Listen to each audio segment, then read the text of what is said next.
ग्वालियर में पानी के बिल से लेकर तो सुलभ शौचालय शुल्क तक बढ़ाने की तैयारी थी। नगर निगम प्रशासन का यह तर्क था कि निगम को आत्मनिर्भर बनाना है, लेकिन चुनावी साल से पहले नगर सरकार ने जनता पर अतिरिक्त बोझ डालने से इनकार कर दिया। एमआईसी ने पानी के बढ़े हुए शुल्क समेत कई अहम प्रस्ताव लौटा दिए। अब इस फैसले पर सियासत तेज हो गई है। सवाल ये उठ रहा है कि ये जनता को राहत है या फिर चुनावी रणनीति। 2027 में नगरीय निकाय चुनाव होने हैं और उससे पहले ग्वालियर में टैक्स और शुल्क बढ़ोतरी का मुद्दा राजनीतिक रंग ले चुका है। नगर निगम आयुक्त संघ प्रिय ने जल उपभोक्ता प्रभार बढ़ाने का प्रस्ताव रखा था।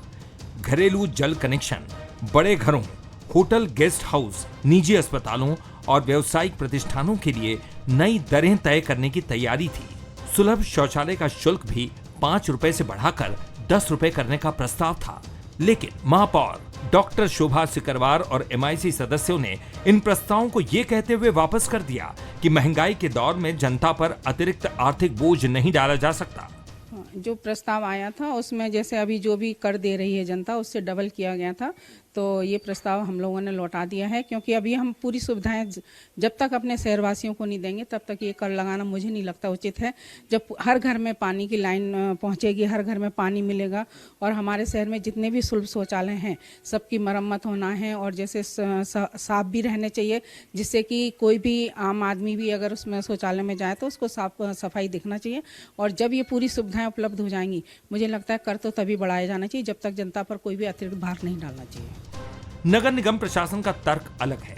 निगम आयुक्त का कहना है कि शासन की मंशा के अनुसार स्थानीय निकायों को आत्मनिर्भर बनाना जरूरी है और इसी दिशा में शुल्क संशोधन का प्रस्ताव लाया गया था। वहीं पूर्व महापौर और पूर्व सांसद विवेक शेजवलकर का भी मानना है कि लंबे समय से दरों में कोई संशोधन नहीं हुआ है। उनका कहना है कि जनता का विश्वास काम से जीतना चाहिए। समग्र रूप से प्रस्ताव तैयार किया गया है। साथ ही ये भी बताना यहाँ उल्लेखनीय है कि 2011 के बाद से जल कर की जो दरें हैं वो नगर निगम ग्वालियर में नहीं बढ़ाई गई हैं, तो इसको दृष्टिगत रखते हुए आज के समय अनुसार दर बढ़ाने का प्रस्ताव भेजा गया था, जो किन्हीं कारणों से एमआईसी द्वारा वापस किया गया है। आगे उसका परीक्षण किया जाकर, चूँकि शासन की मंशा है तो अतः शासन में हमारे संचालनालय को उसका प्रस्ताव अनुमोदन के लिए भेजा जाएगा। मेरा मानना है कि जिस तरह से कीमत बढ़ रही है और कॉस्ट भी बढ़ी है सभी चीज़ों की, तो आपको शुल्क तो बढ़ाना पड़ेगा, ऐसा मेरा मानना है। क्योंकि देखिए पानी की बात भी अगर अपन करें तो अभी जो शुल्क हम ले रहे हैं उससे मेरा मानना है किसी भी चीज़ की पूर्ति नहीं हो रही। तनख्वाह है और चार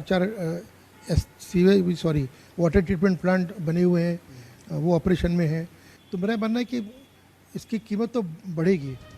एमआईसी ने घरेलू जल कनेक्शन, बड़े भवनों, निजी अस्पतालों, होटल, गेस्ट हाउस, भोजनालयों और सुलभ शौचालय शुल्क बढ़ाने जैसे अधिकांश प्रस्तावों को खारिज कर दिया। मतलब फिलहाल शहरवासियों को बढ़े हुए शुल्क का सामना नहीं करना पड़ेगा, लेकिन दूसरी तरफ ग्वालियर अब भी पानी की किल्लत, सीवर जाम और टूटी सड़कों जैसी समस्याओं से जूझ रहा है। ऐसे में सवाल ये भी उठ रहा है कि बिना अतिरिक्त संसाधनों के नगर निगम विकास कार्यों को गति कैसे देगा। उमेश पाराशर, बंसल न्यूज, ग्वालियर।